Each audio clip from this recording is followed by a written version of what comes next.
Bonjour, bienvenue avec nous pour cette nouvelle émission Aliancy consacrée à un sujet majeur, la place des femmes dans notre secteur du numérique. L'idée, c'est pas de faire un xème constat, l'idée, c'est surtout de débattre ensemble avec mes 4 invités que je remercie d'être avec nous. Merci Elisabeth Moreno, vous êtes ministre, chef d'entreprise, femme engagée, citoyenne engagée. Vous avez œuvré pendant le gouvernement Castex sur le sujet de la diversité et de l'inclusion. Merci d'être avec nous. Cathy, on te doit cette émission. Cathy Moses, présidente Europe de ServiceNow. On s'était rencontré d'ailleurs avec Béatrice dans le cadre de nos émissions Numérique Forever qu'on a organisées pour les 10 ans d'Aliancy. On a beaucoup challengé ce sujet de la place des femmes. Donc Béatrice, tu es présidente d'IBM France. Merci à toutes les trois et merci Catherine, autre témoin des sujets de la place des femmes dans la tech. Tu es rédactrice en chef du média, Aliancy depuis 10 ans. Et challenge toujours aussi ce sujet par rapport à l'autre secteur que vous connaissez bien, qui est celui de l'industrie. On parlait du constat rapide des enjeux de cette parité dans notre secteur. Alors effectivement, la situation de la parité dans la tech, elle est extrêmement problématique. Pour quelques chiffres, en 2022, selon le baromètre GenderScan, la France, on est à 17% de femmes dans les métiers de la tech, donc les métiers durs de la tech. Sinon, c'est un peu plus, et à l'échelle européenne, c'est 20% uniquement. Donc évidemment, cette faible proportion se ressent dans tout ce qui est indice Next 40 French Tech 120. Par exemple, sur les 120 entreprises donc, les plus prometteuses dans l'écosystème d'innovation, elles sont seulement 7 dirigeantes. Et dans leurs équipes dirigeantes, les postes occupés par des femmes, c'est seulement 22%.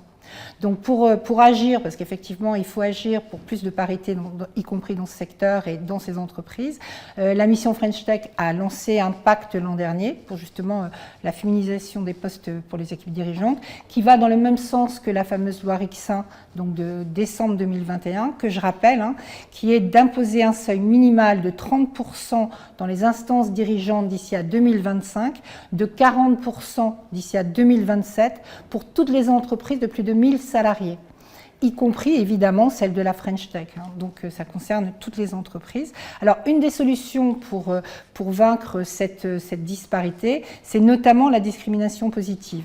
Alors qu'est-ce que ça veut dire la discrimination positive telle qu'on l'entend? C'est favoriser un groupe de personnes, donc ici des femmes, de façon temporaire jusqu'à ce qu'un équilibre s'installe. Alors c'est une solution qui est très challengée, très discutée. D'ailleurs, il y a quelques semaines, on recevait ici 5 dirigeantes de la Deep Tech, start-up de la Deep Tech, dont Maud Vinet, qui est CEO de Cyquance, et qui disait, je la cite, le genre, ce n'est pas pour ça qu'on est là, parce qu'elle tenait absolument à faire cette précision.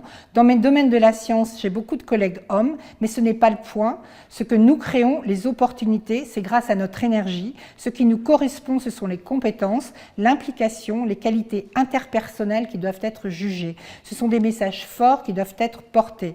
Alors, dans la même idée, je sais, Sylvain, que tu as fait un récent sondage, donc je te laisse la parole pour en parler. En préparant cette émission, j'ai lancé effectivement un sondage. J'ai eu un peu plus de 60 réponses en me disant, effectivement, quel est ton regard sur la discrimination positive, pour ou contre? Alors, quand même, 60% contre cette discrimination positive. Dans les 60%, on avait quand même les 2 tiers d'hommes. Et donc, voilà, je dis naïvement parce que je ne m'attendais pas du tout à ce résultat. Et donc ça fait débat, quoi qu'il arrive, ça fait certainement aussi débat dans vos organisations. Mais justement, Cathy, en tant que, on va passer la parole toutes les 3, mais en tant que dirigeante, actrice du secteur, femme engagée, comment tu as vécu ce fait d'être femme dans ton secteur? Est-ce que c'est un sujet en soi? Alors, moi, je vais dire plutôt non. En fait, les évolutions que j'ai pu avoir, promotions, dont la promotion récente, sont le fruit des résultats en fait. Donc, on est quand même là pour un objectif qui est toujours le même, c'est on doit développer nos entreprises, on doit performer, on doit évidemment créer un environnement autour de nous de diversité, d'inclusion et voilà, promotion des talents. Mais en fait, on est quand même dans un système de méritocratie. Donc de la méritocratie intelligente, à talent équivalent homme-femme, certainement on aura un biais positif pour une femme. Donc ça fait partie de tous les sujets qu'on peut débattre, et je suis sûre qu'on va débattre avec Elisabeth et Béatrice. Mais en ce qui me concerne, les promotions n'ont été le fruit que du succès et de la performance. Et ça, c'est très important de le garder en tête, parce que il faut quand même qu'on ne défavorise pas la place de la femme en sous-entendant qu'éventuellement elle puisse être moins performante qu'un homme. Ça, c'est quelque chose de très important pour moi. Et de façon plus générale, diversité, c'est très large. Place de la femme, certes, mais c'est beaucoup plus large que ça. Justement, Béatrice, mener un combat féminin, voire féministe, ou le travailler ensemble dans toute sa diversité, c'est quoi les enjeux clés pour toi ? Alors, je pense que ce qui est très important pour nous, c'est d'inscrire ça dans une dynamique positive. C'est pour ça que la notion de quota, je trouve un petit peu coercitive. On préfère parler d'aspiration et de se donner les moyens, en fait, pour arriver à ces objectifs. Ça, c'est clair. Maintenant, c'est très important pour nous d'investir sur les moyens pour développer les compétences. Et on parlait de qualité interpersonnelle, soft skills, nous on appelle ça les power skills. Mais c'est vraiment donner les moyens aux femmes de s'exprimer, de révéler la meilleure version d'elles-mêmes. Et par rapport à ce que tu dis, Cathy, effectivement, c'est de ne pas être mise à un poste parce que c'est une femme. Je pense qu'on a toutes été, à un moment donné, accueillis dans un conseil d'administration en entendant c'est super parce que ça nous fait une femme de plus, ce qui est quand même pas loin de l'insulte. Donc c'est pour ça que ça nous paraît plus important de se mobiliser pour permettre aux femmes vraiment de révéler le meilleur d'elles-mêmes et que les choses, du coup, s'alignent assez naturellement. Moi, j'ai beaucoup de respect pour le parcours de Béatrice et de Cathy, que je connais bien. Et j'entends ce qu'elles disent. Et j'aurais probablement dit la même chose si je vous parlais de mon fauteuil de présidente d'HP Afrique ou de PDG de Lenovo. Mais depuis que je suis passée en politique, j'ai le regret de vous dire que ça ne marche pas comme ça. La réalité, ce n'est pas celle-là. Je ne sais pas si vous savez, mais c'est une femme qui est au début de l'histoire de l'informatique. Elle s'appelait Ada Lovelace. La seule personne dont on se rappelle quand on parle des démarrages de l'informatique, c'est Alan Turing. Est-ce que vous savez qui est Mira Moutai? Par hasard, est-ce que vous savez qui c'est? Ok. Tout le monde aujourd'hui parle de ChatGPT. Le Times dit que Mira est celle qui a créé ChatGPT. C'est la CTO d'OpenAI. Okay. Qu'est-ce qui se passe aujourd'hui? On a moins de femmes aujourd'hui, en 2023, dans l'informatique, dans les technologies, qu'on en avait dans les années... Ouais. Donc, moi, je veux bien... Et les femmes étaient les pionnières du numérique. Et les femmes étaient les pionnières. Sans Catherine Johnson, on ne serait pas allé sur la Lune. Donc, si vous voulez, moi, je veux bien... Il faut que vous sachiez quand même, on ne le répétera jamais assez, aucune femme n'a envie d'être recrutée parce qu'elle est un quota. C'est humiliant. Je trouve que c'est blessant et je trouve que ça rabaisse les femmes à des fonctions qu'elles ne méritent pas. Les femmes étudient autant que les hommes, elles sont aussi motivées, aussi ambitieuses. Qu'est-ce qui fait qu'aujourd'hui encore, on est moins de 30% de femmes dans la tech, alors même que la tech a changé la manière dont les êtres humains se comportent, la manière dont on travaille, la manière dont on étudie, la manière dont on s'informe, et 75% des métiers qui vont exister demain auront une composante scientifique, technologique, mathématique ou ingénierie, là où encore on a moins de 30% de femmes. Alors pardon, moi je voudrais tellement que la société ait compris qu'on a besoin de ces femmes et qu'on n'ait pas besoin de quotas, mais la réalité c'est que ça ne fonctionne pas. Catherine, je voulais repartager aussi ton regard, parce qu'en fait tu es assez sensible à ce qui se passe dans l'industrie. Quel parallèle tu fais par rapport au numérique ? Je me rappelle quand j'étais journaliste pour l'industrie, quand je rencontrais certains dirigeants, ils me demandaient si j'étais ingénieur, parce que je n'allais peut-être pas comprendre ce qu'ils allaient m'expliquer sur ce qui se passait dans leur entreprise industrielle. Et je voudrais juste rappeler que très récemment, le ministre de l'Industrie vient de relancer un collectif qui s'appelle Industriel, encore une fois pour la féminisation des métiers dans l'industrie, parce qu'il faut savoir que il n'y a que 30% de femmes dans l'industrie, mais tout confondu, et ça n'a pas changé depuis 10 ans. Et donc, pour justement plus féminiser ces métiers, voilà, on a... Mais vous savez, Catherine, je crois que c'est Einstein qui disait « Il n'y a que les fous qui répètent les mêmes actions en espérant des résultats différents ». Ce n'est pas en relançant un comité... pardon, je ne devrais peut-être pas le dire comme ça. Et beaucoup d'affection pour Monsieur Lescure, mais en fait, si on utilise les mêmes méthodes qu'on a utilisées depuis 30 ans et qui n'apportent pas leurs fruits, on aura les mêmes résultats dans 30 ans.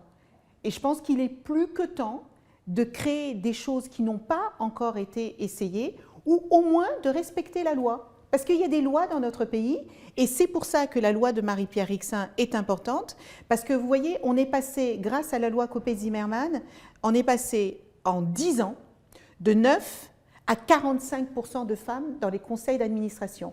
Au moment où cette loi a été votée, tout le monde disait « c'est impossible, il n'y a pas de vivier, on n'en trouve pas des femmes, on en cherche mais on n'en trouve pas ». Tout d'un coup, en 10 ans, on les a trouvées. Donc, les quotas fonctionnent, qu'on l'aime ou pas. J'espère qu'on n'en aura plus besoin bientôt, mais ce n'est pas parce que vous allez relancer des groupes de travail, des comités de réseau de je ne sais pas quoi, que les choses vont vraiment bouger. Je propose de passer à la suite de l'échange, mais avant, je vous pose une question, Béatrice Cathy. Pour vous, Elisabeth Moreno est-elle un rôle modèle? Bien sûr. Oui, bien sûr. Bien sûr. Bien sûr. Absolument. Et Cathy et Béatrice sont aussi des rôles modèles. Voilà, c'était ma Elisabeth, petite merci. transition, mais vous êtes toutes les 4 des rôles modèles. Non, mais et vous je avez voulais raison. féliciter de cet engagement. En fait, moi, j'insiste là-dessus. Des rôles modèles dans notre pays, des femmes qui ont merveilleusement réussi, qui se battent au quotidien avec les valeurs masculines, parce que le monde du pouvoir est un monde, il y en a plein. Béatrice en est une, Cathy en est une autre, Florence Ropion-Chédel en est une autre, il y en a plein. Justement, pour parler d'action, comment on peut agir aujourd'hui au sein de, enfin comment vous agissez aussi au sein de vos organisations de manière extrêmement concrète. Béatrice, beaucoup de programmes engagés au sein de la compagnie. On parlait des pionnières du numérique, il y en avait quand même IBM. Ouais, je pense que déjà, il faut une détermination en termes de politique d'entreprise et une déclaration de tolérance zéro sur tout ce qui est inacceptable et avec une fermeté sans limite. Donc ça, je pense qu'on s'inscrit, nous, dans cette tradition et c'est vraiment très important. Notre première femme vice-présidente, c'était en 1943. Donc c'est vrai qu'on a mis, dès le départ, je dirais quand même un signe fort. Mais chaque jour que Dieu fait, il faut être extrêmement vigilant. Et donc on a mis en place une gouvernance qui nous permet de relayer en fait cette communication. Après, il y a la surveillance sur la discrimination salariale, par exemple. On utilise l'intelligence artificielle, des algorithmes assez puissants pour vérifier ça tous les trimestres. On a déclenché de la discrimination positive sur le recrutement, sur les promotions. On l'a fait aussi sur les rémunérations. Donc ça, je pense que c'est absolument indispensable. J'espère que ça ne sera que temporaire, bien évidemment. Aujourd'hui, ça fait quelques années qu'on a un COMEX à parité. C'est vrai que ça change beaucoup de choses quand même pour nous. On s'appuie beaucoup sur les réseaux. Alors, c'est vrai qu'on était un peu précurseur dans la fondation du réseau du Cercle Interrel en 2001, mais pour nous, c'est très important à l'intérieur et à l'extérieur d'avoir cette collaboration et cette mobilisation. On a un réseau Men for Gender Equality qui me paraît absolument majeur aussi, pour ne pas mettre cette mobilisation uniquement entre les mains des femmes, ça c'est clair. Et puis il y a tout un volet, ce que je disais tout à l'heure, sur le développement du leadership et de l'impact en fait des femmes. Donc là, ce sont des formations vraiment très, très appuyées sur le leadership, sur le fait qu'elles choisissent de se révéler. Parce qu'il faut aussi déclencher la vocation. Alors, quota, pas quota, on peut chacun avoir des perspectives différentes. Mais ce qui est important, c'est que ce ne soit pas vu comme injuste ou pas normal.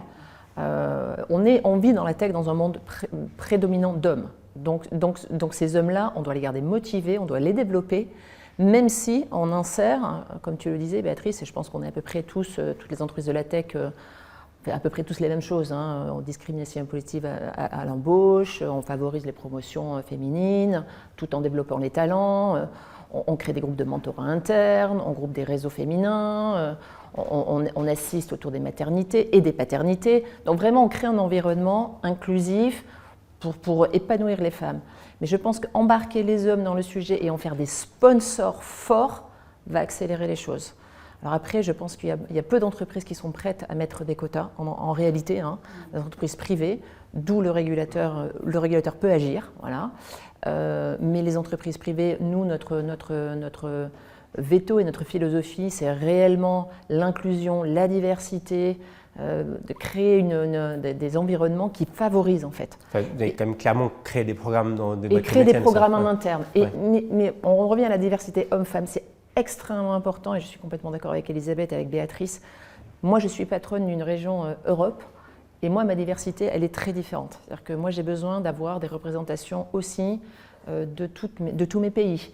Voilà, pas que des hommes blancs de 50 ans, anglais ou allemands ou français. Voilà, où sont les gens des Émirats Arabes Unis, où sont les Espagnols, où sont les... Alors si en plus on peut faire diversité ethnique, diversité d'origine socioculturelle, diversité féminin-masculin, là je pense que vraiment on va atteindre ce qu'on trouve excellent en termes de diversité. Notre société, on a un vrai défi là-dessus. Elisabeth, je voulais quand même vous relancer aussi sur ce regard international, parce que la situation n'est pas la même dans tous les pays. Absolument. Et je pense que ce que Cathy vient de dire est très important.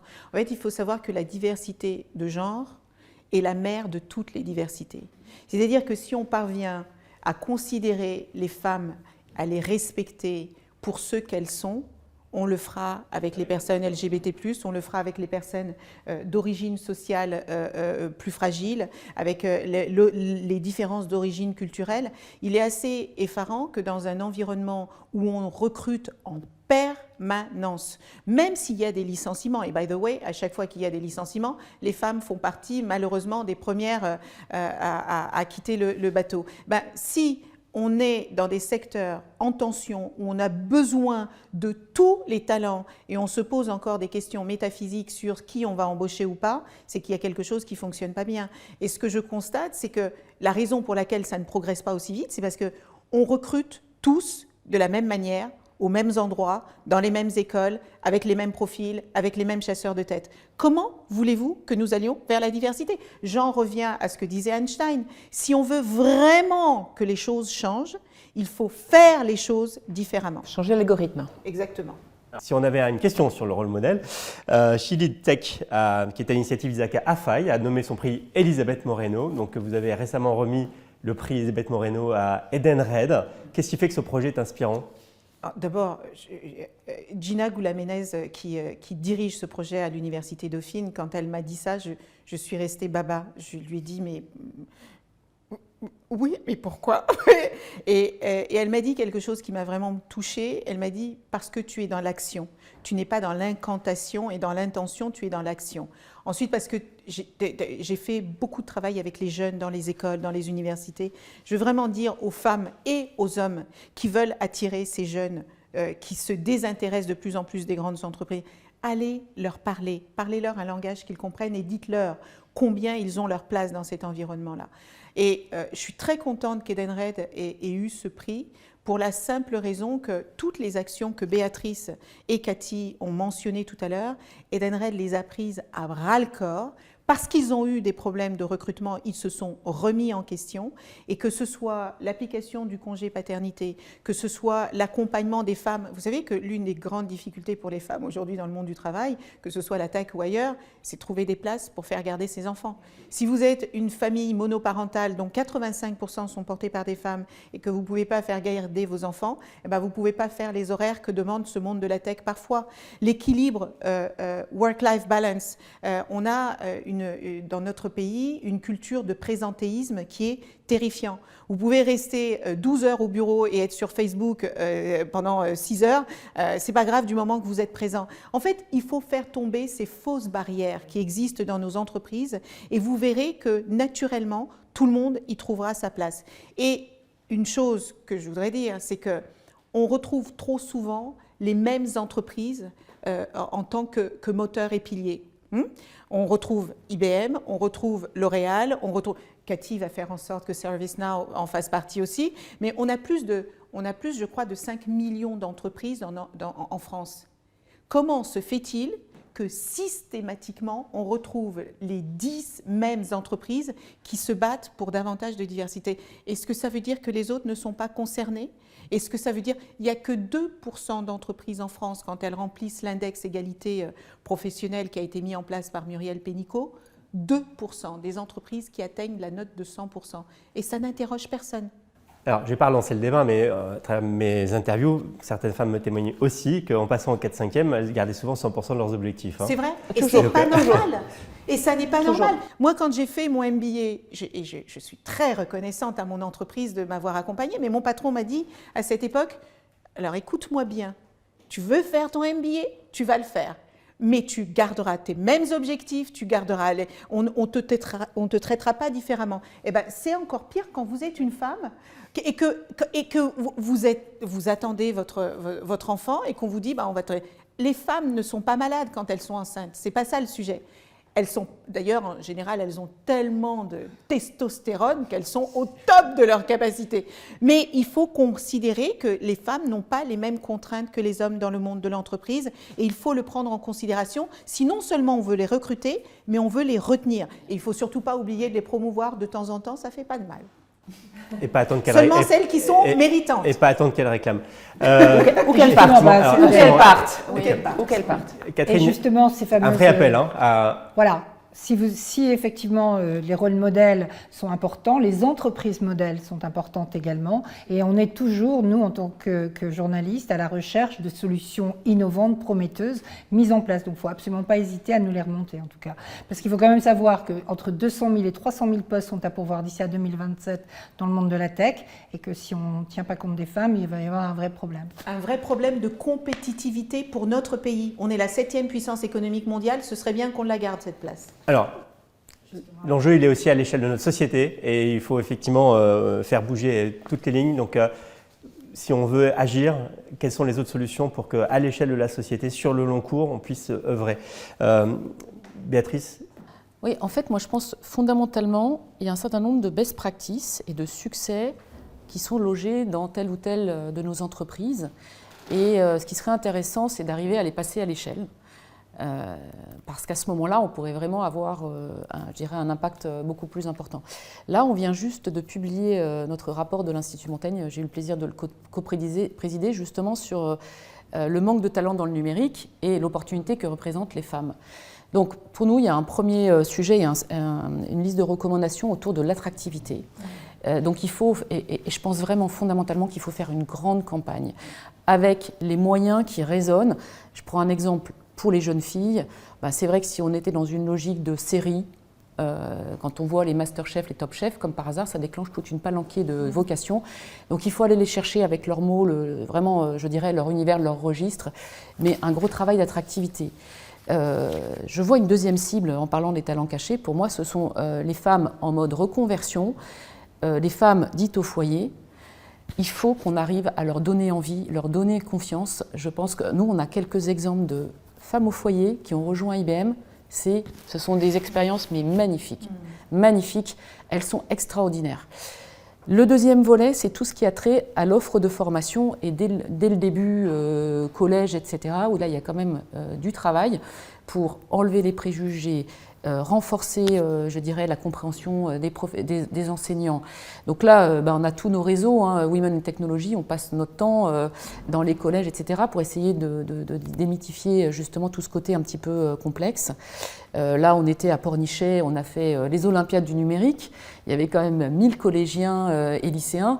C'était magnifique, il y a des jeunes filles qui ont gagné des prix. Franchement, on ne leur a pas donné un coup de pouce, ça faisait vraiment plaisir. Et les premiers projets étaient tenus par des filles en plus. Absolument. Et ce volet reconversion, on a une opportunité, une capacité de reconversion qui fonctionne. Donc là, il faut qu'on joue ça à fond. On a testé, nous, sur Invest in Digital People, donc sur les demandeurs d'emploi, retour à l'emploi par le numérique, ça marche très très bien. On a lancé pour la première fois à Lille une formule 100% féminine. Et je trouve que c'est très très bien parce que là, on travaille vraiment sur la confiance en elle, etc. Et finalement, il faut aller chercher les gisements là où il y a de l'opportunité et qu'on arrive en fait à surfer sur cette vague. Cathy, effectivement, est-ce que c'est le rôle d'une compagnie aussi internationale d'aller très tôt dans les au niveau des établissements scolaires? Alors moi, je pense que les entreprises privées ont une responsabilité, ça c'est sûr. On avait discuté avec Elisabeth quand elle était dans ses fonctions ministérielles et avec Béatrice et d'autres femmes de la tech. Et on essayait vraiment de réfléchir ensemble comment passer à l'échelle. Parce qu'en réalité, ce que disait Béatrice, chaque entreprise de la tech, on est confronté au sujet de la rareté des talents. difficulté à recruter, recruter des profils. Donc on est toute entreprise confrontée à ce problème de on n'a pas assez de talents digitaux pour soutenir les besoins. Toutes les entreprises. Donc effectivement, le fait d'arriver à combiner pour passer à l'échelle aurait un impact important. Et il ne faut pas sous-estimer qu'on doit aussi aider le pouvoir public, on ne doit pas espérer les incantations, pour revenir au mot qu'utilisait Elisabeth, l'incantation ne fonctionne pas. Voilà, il faut être présent, il faut donner envie, il faut des rôles modèles, il faut attirer, il faut rendre aussi, et puis il faut travailler sur tout le corps enseignant. On avait beaucoup parlé, le corps enseignant, comment le corps enseignant ou les accompagnateurs de ces collégiens, collégiennes peuvent finalement ouvrir un peu les chakras, on va dire. Hein. Et moi, je le vois sur mes propres enfants. Hein. Le garçon fait des maths, les filles, non, fait du français. Mais pourquoi ? Mais pourquoi donc ? Voilà. Et donc moi, je corrige en permanence parce que je viens d'un milieu où j'ai eu accès à ça. Ma préoccupation, c'est qu'individuellement, on doit tous jouer ce rôle-là, mais à l'échelle de la société aujourd'hui, où sont les vrais drivers ? Est-ce que c'est le rôle de vos compagnies de faire du long terme, enfin, pour prévoir les filiales de 5-10 ans C'est le rôle d'une compagnie que d'attirer les meilleurs talents. Les investisseurs aujourd'hui ne peuvent plus se permettre de voir des entreprises qui excluent une partie de la société. Ça s'appelle une responsabilité sociétale. Les boîtes ne sont pas là que pour faire du fric. Si ça fonctionnait il y a quelques années, aujourd'hui, ça ne fonctionne plus. Et les générations Y et Z qui cherchent désespérément du sens dans ce qu'elles font, c'est ça aussi qu'elles attendent. Elles ont besoin de savoir pourquoi elles se lèvent le matin et qu'elles travaillent pour des boîtes dont elles sont fières parce que les valeurs que portent ces boîtes sont des valeurs qui sont importantes pour eux. Alors, on va arriver à l'issue de cette émission et je dois inévitablement vous lancer sur le sujet du rôle du politique. Est-ce qu'on doit aujourd'hui travailler sur une vraie politique égalitaire dans notre pays ? Mais on le fait. On le fait. En fait, le fait qu'Emmanuel Macron décide que l'égalité femmes-hommes serait la grande cause du quinquennat, quand il l'a décidé, tout le monde a ri, a moqué, et d'autres ont dit c'est une opportunité politique. En fait, moi, je m'en fiche que ce soit une opportunité politique du moment que ça fait avancer les choses. Et jamais dans un gouvernement, on a eu autant de lois votées en un quinquennat, 5 lois pour aider le positionnement des femmes dans l'entreprise avec l'index égalité professionnelle. Moi, quand j'ai travaillé sur l'index diversité et inclusion, les entreprises elles-mêmes me disaient, Madame Moreno, on a besoin d'un outil qui nous permette d'aborder ces sujets qui sont sensibles de manière apaisée et de manière constructive. Et ce sont les politiques publiques qui lancent ce genre de dynamique. Donc c'est éminemment précieux, mais le politique seul ne peut rien.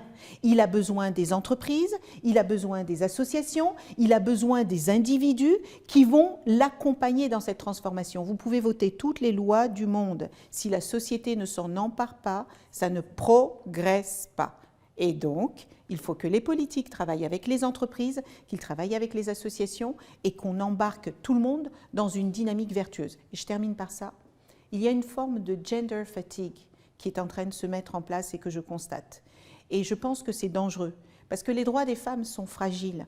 Les droits des femmes, soit ils avancent, soit ils régressent. Jamais ils ne stagnent. On n'aurait jamais imaginé qu'en 2023, les États-Unis décideraient de revenir sur le droit des femmes à disposer de leur corps. On ne pourrait pas imaginer qu'un pays décide qu'une fille n'aura pas accès à l'éducation juste parce qu'elle naît fille. Donc je vous dis, plus que jamais, c'est une question sociétale. Et moi, j'ai passé suffisamment de temps dans le monde de l'entreprise pour savoir combien l'entreprise est capable de porter des transformations essentielles. Elle sait faire et on a besoin d'elle plus que jamais pour porter ces transformations sociétales. On va essayer au sein de l'INSEE de jouer un rôle, effectivement, pour faire l'écho. Béatrice, pour conclure. Les médias sont très importants. Montrer les femmes telles qu'elles sont. Pas telles qu'on les voit, mais telles qu'elles sont et telles qu'elles font. Béatrice, quel rendez-vous tu as envie de donner En fait, c'est un mot qu'on a utilisé tout à l'heure, ce terme d'allié, qui me paraît fondamental. Et c'est vraiment sous cet angle-là qu'on le prend. Allié pour toute forme de diversité, parce que je pense que c'est ça qui fait progresser l'ensemble. Voilà. Donc, j'aime beaucoup le mot d'allié, hein. Tu me l'as volé, mais c'est pas grave, on n'a pas du tout de répéter avant. Moi, je pense qu'il y a une question de responsabilité. Voilà. Allié, responsabilité. Pour créer les opportunités et pour juste rendre, give back, comme on dit dans les entreprises américaines. Cette notion de responsabilité, de give back est extrêmement importante. En tout cas, chez nous, c'est un énorme commitment. Action. Action. Pourquoi vous ne me demandez pas, moi, un mot? Action. Allyship, action, responsabilité. Mais oui, parce que vous savez, les entreprises qui progressent le mieux sur ce sujet sont les entreprises qui ne le voient pas qui ne voient pas la diversité comme un buzzword, qui ne voient pas ça comme une action marketing, mais comme faisant partie intégrante de la stratégie de l'entreprise. Il est hors de question que quand on parle de ces sujets-là, il n'y ait pas le CFO, il n'y ait pas le CEO, il n'y ait pas parce qu'on considère que c'est un nice to have. Non, it's becoming a must have. Et je vous remercie de ce mot parce que la boîte qui est à la genèse d'INC s'appelle Pour Action. Catherine, pour conclure, le mot de la fin. Pour conclure justement et pour aller dans tout ce sens, il faut des indicateurs, il faut des baromètres, de façon à ce que les entreprises sachent aussi où elles en sont et que celles qui justement sont très en retard puissent demain s'aligner sur les meilleures solutions que l'on puisse voir. Je pense aussi qu'il faut absolument parler des métiers du numérique parce que si on veut inciter les jeunes à y aller, il faut qu'ils les connaissent ces métiers. Et je pense qu'on dit « Ah ben les métiers on ne les connaît pas, des métiers de 2030, 2040 on ne les connaît pas, mais tous ces métiers vont évoluer ». Ben justement, parlons des nouveaux métiers qui se mettent en place, qui émergent, et là, peut-être, ça donnera encore plus envie d'y aller. Alors, mes deux mots sera l'optimisme et la joie, parce que j'ai passé un moment extraordinaire avec Merci. vous. Je vous remercie. Merci. J'espère que nos auditeurs auront passé le même enthousiasme. On a plein de choses à mener. Le combat, il est effectivement extrêmement positif aussi. On va agir ensemble. Je crois que c'est 2-3 slogans qui nous parlent au sein d'INC. Merci encore à vous d'avoir été avec nous. Merci à vous de nous avoir suivis. Et puis à très vite pour effectivement suivre toutes les ambitions qu'on peut porter autour de ces enjeux de diversité dans la tech. Merci, au revoir.